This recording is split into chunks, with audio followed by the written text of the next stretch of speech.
Nesąmonė tas tinklinis marketingas, ten žmonės apgauna, jie tiesiog praranda pinigus.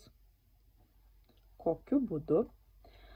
Tai jeigu žmogus prisiregistruoja į kompaniją, nusiperka produktų už tam tikrą sumą, bet nestato verslo, nepardavinėja ir iš to neuždirba, negi jis yra apgautas. Žinoma, ne. Tai būtų lygiai tas pats palyginti ar sakyti, kaip mes nueinam į parduotuvę, nusiperkam produktų ir grįžtam namo.